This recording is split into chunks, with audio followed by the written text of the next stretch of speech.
할렐루야. 오늘도 하나님의 은혜가 넘치기를 주의 이름으로 축원합니다. 엘리사라고 하는 이름의 뜻은 하나님은 구원이시다.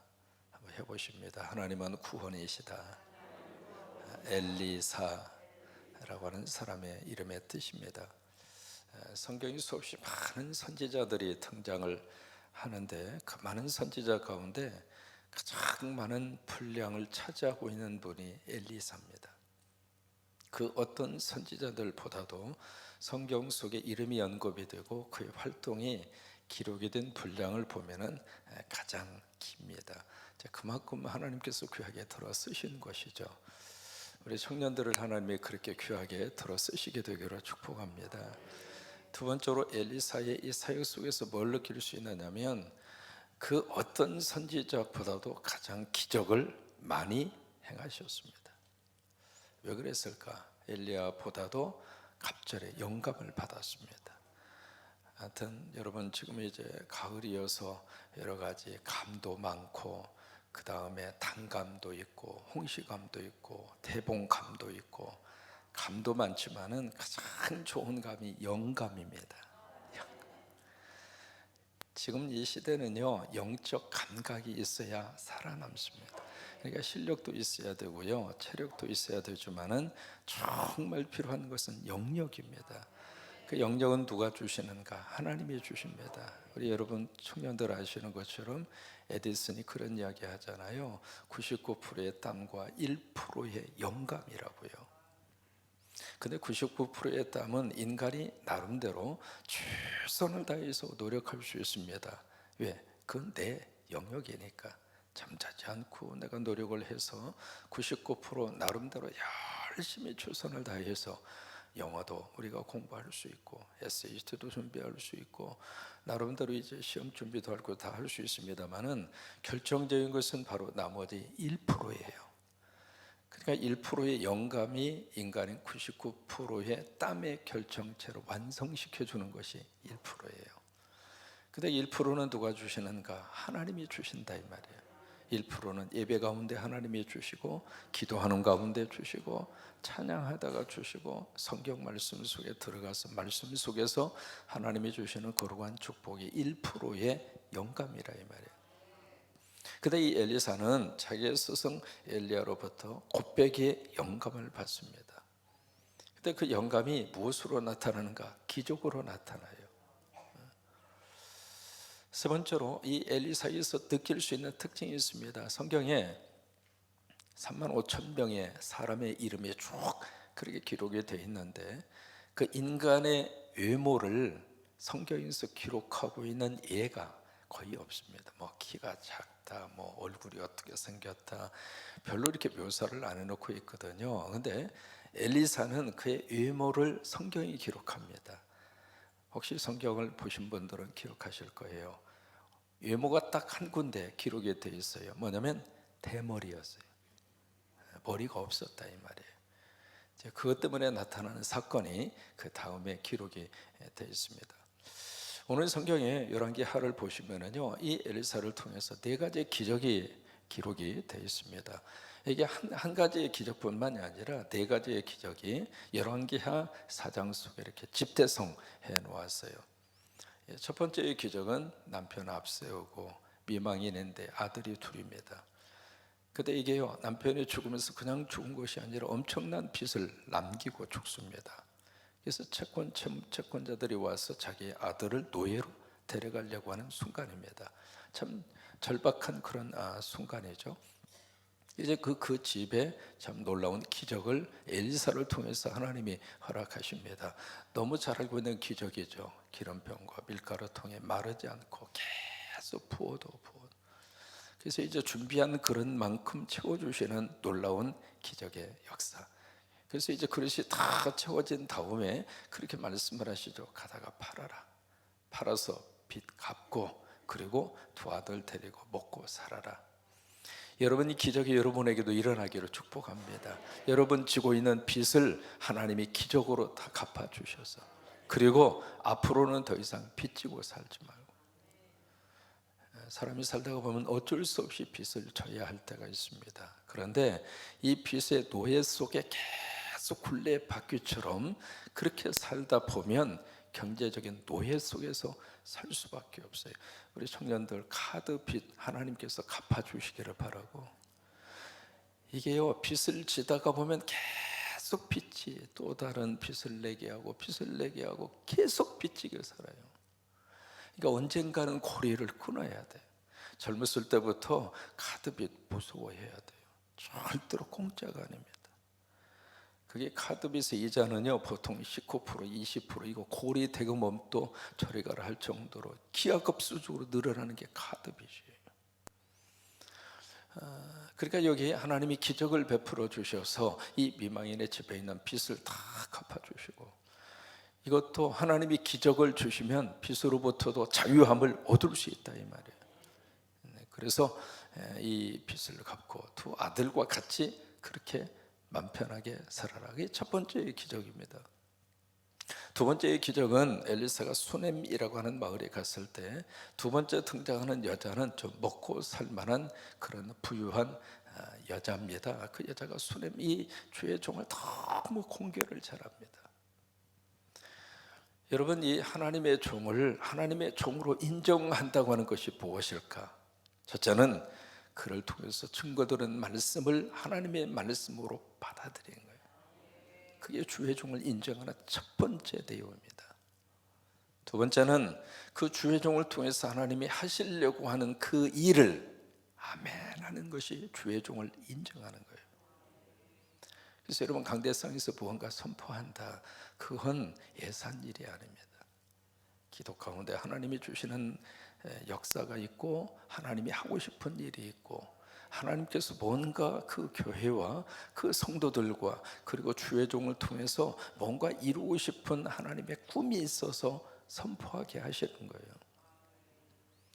이 수렘 여자는 그 이 엘리사라고 하는 주의 종을 참 공개를 잘합니다. 어느 정도 공개를 잘했는가? 방 하나를 다 꾸며서 언제든지 오셔서 그 방에서 주무시고 그 방에서 말씀 준비하고 그 방에서 사역을 준비할 수 있도록 자기 집 하나, 방 하나를 꾸며서 그렇게 드릴 정도로.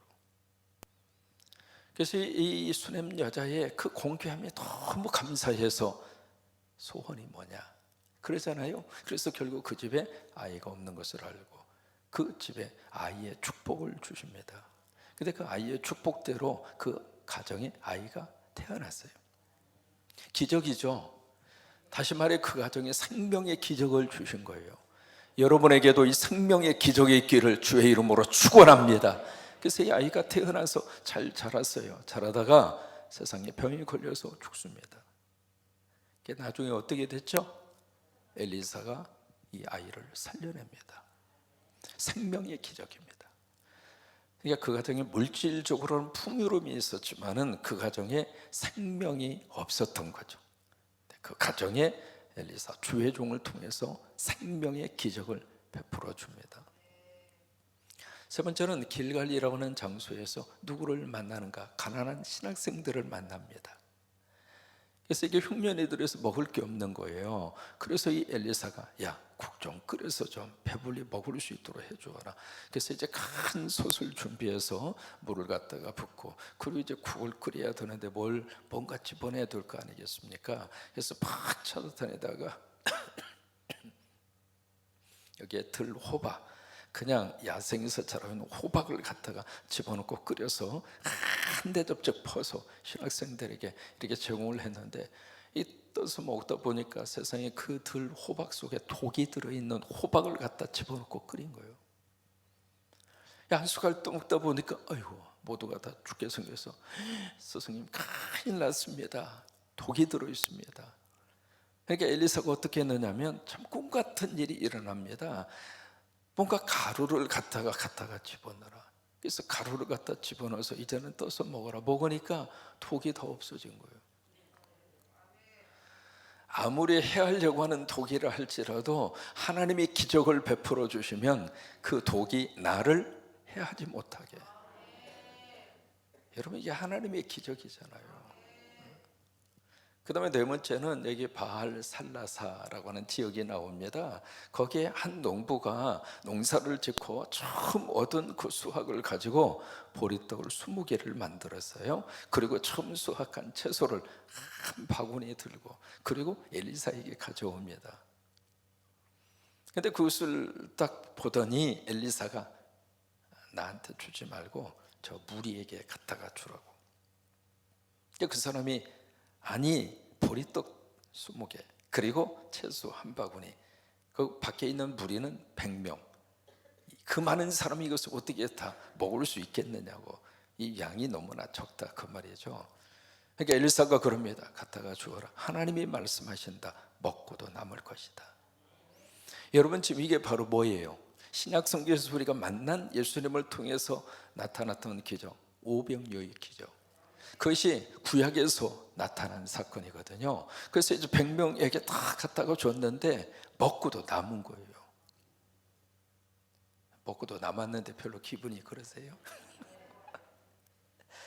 참 놀라운 기적입니다. 이게 그 다음에 열왕기하 5장으로 가시면 또 기적이 나타나죠. 신기한 기적이 이 엘리사를 통해서 계속 그렇게 나타나고 있는 거예요. 한 가지 질문합니다. 여러분, 기적이 있을까요? 없을까요? 왜요? 하나님은 살아계시니까.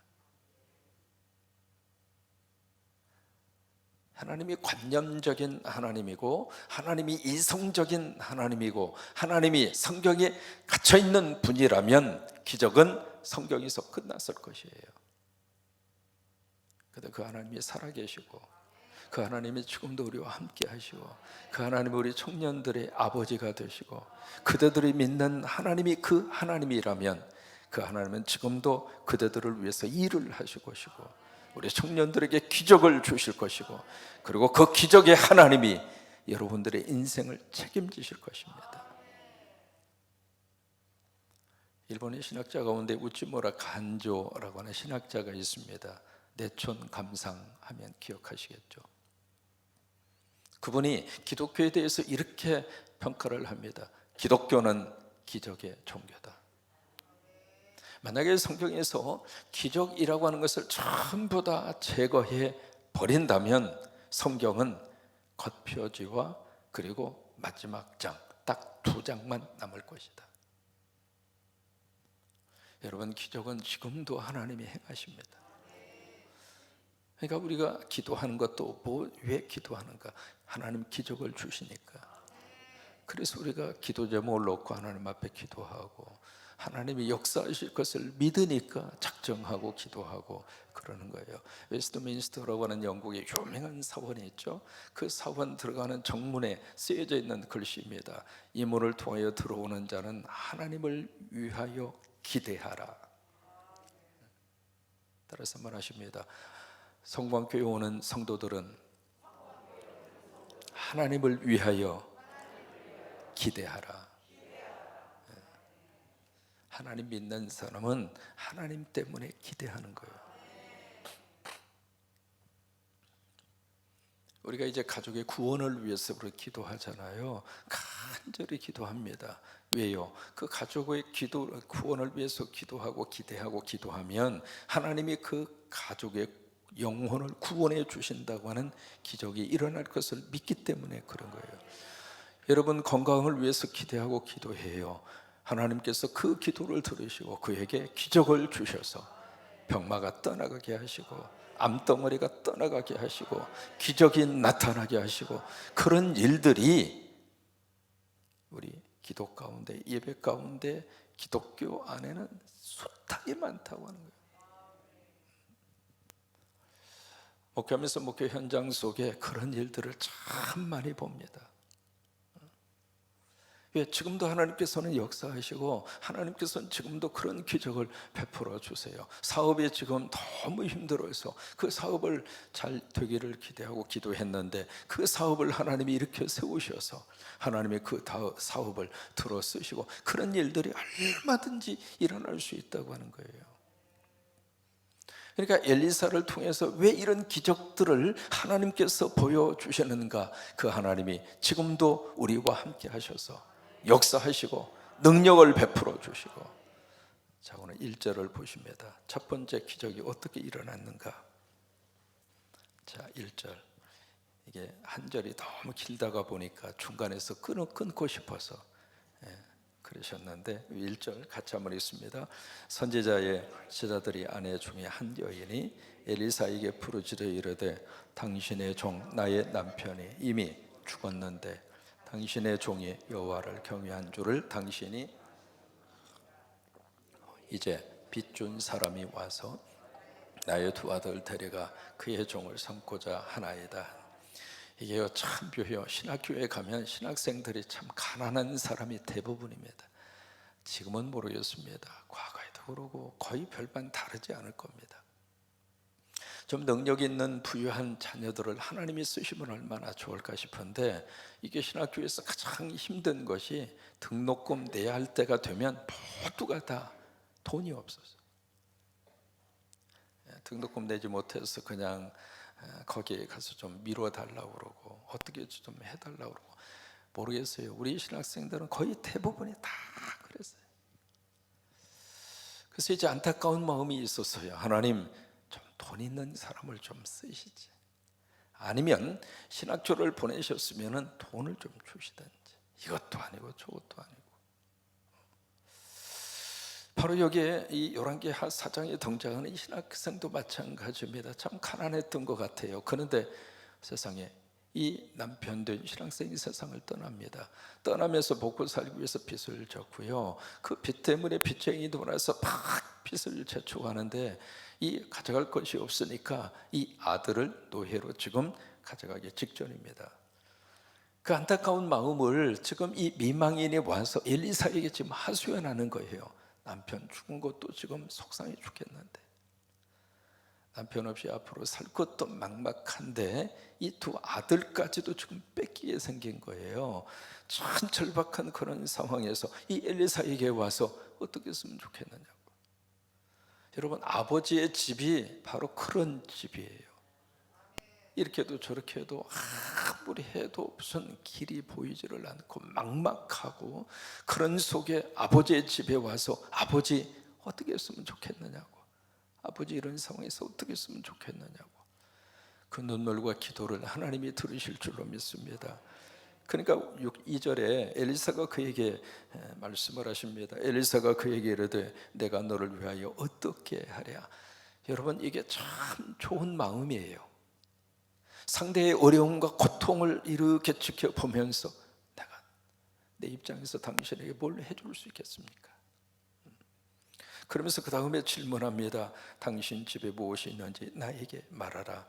그가 이르되 계집 종의 집에 기름 한 그릇 외에는 아무것도 없나이다. 그 진 빚을 갚기 위해서 이 미망인 노릇서는 할 수 있는 것을 다 한 겁니다. 이것도 팔고 저것도 팔고 다 팔고, 이제는 그 집에 남아있는 것은 기름 한 그릇 달라, 그밖에 없다, 그 말이에요. 3절에 뭐라고 말씀을 하시고 있는가 같이 고백하십니다. 이르되 너는 밖에 나가서 모든 이웃에게 그릇을 빌리라. 빈 그릇을 빌리되 조금 빌리지 말고. 많이 빌리라는 이야기에 조금 빌리라는 이야기예요. 많이 빌려, 할 수 있는 대로 그릇을 많이 준비해라. 그릇 준비는 누가 하는가? 이 여인 보고 하라고 그런 거예요. 그릇까지 다 준비해서 거기다가 채워주는 것이 아니라 네가 할 일은 해라. 청년들이 해야 될 일은 하셔야 돼. 취업 준비 나름대로 최선을 다해서 준비는 하셔야 돼. 공부는 내가 하는 거지 다른 사람이 해주는 거 아니에요. 그릇은 내가 가서 빌리는 것이지, 이 주회종이 다니면서 그릇 다 빌려다가 딱 놓고 거기다가 부족한 것까지 채워주고 안 한다, 이 말이에요. 교회를 통해서 하나님이 뭔가를 하시려고 할 때 움직이는 것은 여러분들이 움직이셔야 되는 거예요. 채우는 것은 주회종을 통해서 하나님이 채우시는 거예요.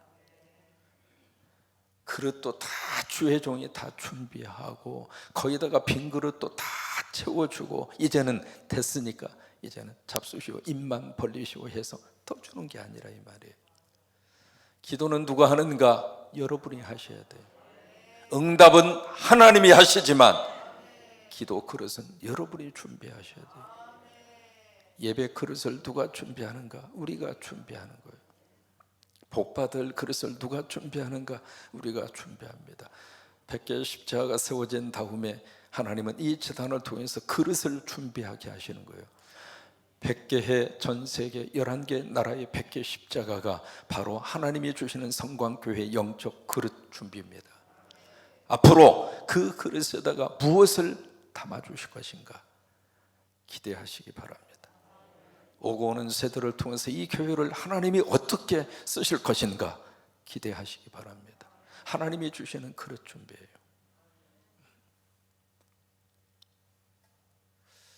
여러분, 나포의 부활동산 하나님이 주시는 그릇을 준비한 거예요.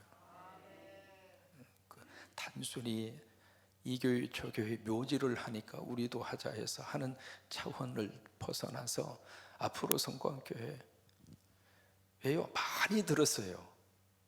이 교회도 묘지 있고 저희 교회도 묘지 있는데 왜 우리 성광교회는 묘지가 없습니까? 그러니까 다른 교회에서 묘지 쓰는 것을 보면서 참 부러우셨던 것 같아요. 참 부럽기도 하죠.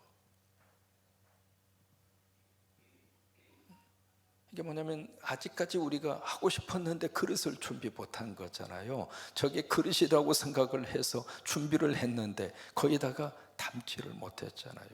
모르겠어요. 거기에 묘가 한 2억 개 있다고 들었어요. 어느 분인지는 모르겠습니다만. 그릇은 누가 준비하는가? 여러분이 준비하는 거예요. 거기에 담아주시는 분은 누구인가? 하나님이 담아주시는 거예요. 여러분들이 잘 기도하면서 결정하세요. 그릇을 어떻게 준비할 것인가. 그래서 3절 말씀에 그릇을 빈 그릇을 빌리는데 조금 빌리지 말고 할 수 있는 대로 많이 빌려라 이 말이에요. 4절입니다. 너는 내 두 아들과 함께 들어가서 문을 닫고 그 모든 그릇에 기름을 부어서 차는 대로 옮겨 놓으라. 여러분, 이게 순종할 수 있는 말입니까? 순종할 수 없는 명령입니다. 여러분 같으면 할 수 있겠어요? 아니, 엘리사 능력의 종이 갔다가 부어주면 참 감사하겠는데 그냥 방 안에 들어가서 문 딱 걸어 잠그고 아들하고 둘이 미망인 당신이 기름을 갖다 부으라 이 말이에요. 그러면 미망인의 입장으로서는 내가 무슨 능력이 있다고, 내가 무슨 할 수 있는 힘이 있다고 나보고 기름을 부으라. 5절입니다. 여인이 물러가서 그의 두 아들과 함께 문을 닫은 후에 그들은 그릇을 그에게로 가져오고 그는 부었더니, 이게 어머니하고 두 아들이 이 일을 한 거예요. 여러분, 이 일을 하게 된 그 동기가요, 하나님이 하시면 할 수 있겠구나. 그리고 엘리사 이 주회종의 말씀 앞에 순종했을 때 하나님이 역사하신다고 하는 믿음이 없다면 어머니도 두 아들도 할 이유가 없겠죠. 근데 가서 한 거예요. 6절입니다. 놀라운 일이 일어나게 되죠. 같이 고백합니다. 그릇에 다 찬지라. 여러분, 이 복을 받으시기를 축복합니다. 그릇에 다 찬지라. 우리 자녀들의 그릇에 하나님이 채워주시고, 올라오기 전에 우리 권사님 두 분이 제 방에 오셔서 십자가 헌금을 가지고 오셨어요. 저는 이 십자가 헌금 받을 때마다 가슴이 뛰어요. 이 돈 어떻게 해서 준비했는가. 연세 드신 우리 권사님들이 쓸 일도 많으시고요, 하고 싶은 일도 많으시고, 그리고 연세 드신 권사님들이 돈이 어디서 나옵니까? 십자가 헌금 준비에 딱딱 내놓는 순간에 가슴 속에 뭐라 표현할 수 없는 감정이 있어요. 그래서 매번 거의 한번 여쭤봐요. 권사님, 어떻게 이 돈 마련하셨어요? 좀 이게 모아놓은 거 있는데 이것 지금 바치지 않으면 다른 데 쓸까 봐서. 아니, 쓸 일이 더 많죠. 그런데 작정해서 가지고 왔습니다. 여기 기도 제목에다 그렇게 썼어요. 사랑하는 아들이 네 분이 계시는데 그 아들 가운데 정말 기도해 주고 싶은 두 아들 사업, 거기에 하나님의 축복이 임하기를 원하면서 이 예물을 들고 오셨어요. 여러분, 그게 부모의 마음이에요. 우리 자녀들의 그릇에다가 하나님이 채워달라고. 여기에 6절에 있는 말씀이 그 복이거든요. 그릇에 다 찬지라. 여러분, 자녀손들의 그릇을 다 하나님이 채워주셔서, 우리 청년들의 그릇을 하나님이 채워주셔서, 오늘 여기에 특송을 한 우리 청년들 뿐만이 아니라 여러 가지 사정으로 오지 못한 우리 청년들의 그릇도 하나님이 다 채워주시기를 바라고. 여인의 아들에게 이르되 또 그릇을 내게로 가져오라 하니 아들이 이르되 다른 그릇이 없나이다 하니 그 이름이 곧 그쳤더라. 그러면 여기서 또 하나 생각합니다. 그릇을 많이 준비했으면 더 많이 채워졌을 터인데 거기까지 가면 욕심이에요. 욕심 속에는 하나님이 기적을 주시지 않아요. 따라서 말하십니다. 기적은 필요에 따라 허락하시는 것이다. 기적은 욕심 따라서 나오는 게 아닙니다. 절대 필요 속에 기적을 주시는 것이지 그냥 욕심 부려서 거기에는 기적이 없어요. 7절입니다. 같이 읽습니다. 그 여인이 하나님의 사람에게 나아가서 말하니 그가 이르되 너는 가서 기름을 팔아 빚을 갚고 남은 것으로 너와 내 두 아들이 생활하라 하였더라. 이만큼 필요하니까 이만큼 주신 거예요. 여러분, 기적의 역사가 여러분 가운데 그대로 임하기를 주의 이름으로 축원합니다. 그리고 기적은 두 가지가 있습니다. 일반적인 기적이 있고 특별한 기적이 있습니다. 일반적인 기적, 아침에 여러분들 잠에서 깨어나셔서 이렇게 건강한 몸으로 주의 성전에 온 것 자체가 기적이잖아요. 이게 평상시에 누리는 기적입니다. 어제 이제 좀 치아에 문제가 있어서 치과 이렇게 갔다가 이제 진통제를 먹었으니까 이제 안 아팠죠. 그리고 여기 마취를 했는데 수요 저녁 예배를 마취가 안 풀린 상태에서 설교한 거예요. 자고 났는데 아침에 얼마나 아픈지 그냥 막 콕콕콕 쑤셔서 견딜 수 없을 정도로 이제 치통이 오는 거예요. 다시 이제 연락을 해서 센 거 진통제를 갖다 주셔서 그걸 먹고 나니까 이제 진통이 서서 이렇게 가시더라고요. 진통이 없는 상태를 딱 경험하면서 느끼는 게, 야, 아프지 않은 것도 기적이구나. 저는 금요일 날부터 제가 목 상태가 좋지 않아 가지고 저녁을 자면서 그 다음 날 주례가 있었거든요. 내가 아픈 것은 뭐 좋다 치자 그거예요. 주례, 아이고 어떡하냐 이거. 별별 생각을 다 하면서 금요일 저녁을 딱 보냈는데 참 신기해요. 딱 이렇게 쓰면 그 순간은 하나님이 지켜주시는 거예요. 기침도 안 나오게 도와주시고. 주일날이 됐어요. 주일날 일부 예배부터 예배를 해야 되는데 그때까지도 기침이 계속 강대상 올라오기 직전까지도. 그때 여기 딱 올라오면 참 그 막아주시는 거예요. 저는 기적을 체험합니다. 매일매일이 우리 삶의 기적이에요. 감사할 수 있는 것이 기적이고, 웃고 사는 것이 기적이고, 긍정적으로 생각하는 것이 기적이고, 이게 다 기적이에요. 이 일반적인 기적입니다. 또 하나 특별한 기적이 필요합니다. 암투병 중에 있는 분들 가서 기도할 때마다 그 기도를 합니다. 교통사고를 당해서 그냥 4번, 5번 뼈가 으스러지고 그 성 속에서 대장암 수술을 받았고, 그런데 또다시 간에 암이 발생을 해서 간암 수술을 받아야 되는데 교통사고로 꿈쩍하지 못하고 있는 그런 상태.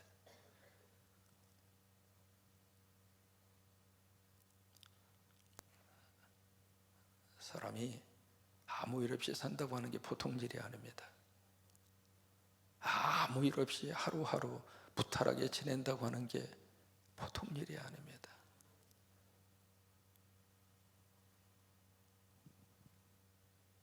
그분 위해서 안수하면서 살고 볼 일이라고. 어떻게 하시든지 간암 수술 받으시고 살아나시라고. 그분에게 특별한 기적을 하나님이 주시기를 바랍니다. 우리 삶이 그래요. 그러니까 일반적인 기적 그 속에서도 또 하나 하나님이 베풀어 주시는 특별한 기적, 그 기적을 기대하고 그 기적을 바라보고 그 기적을 믿고 오늘 하루도 살 수 있게 되기를 주의 이름으로 축원합니다.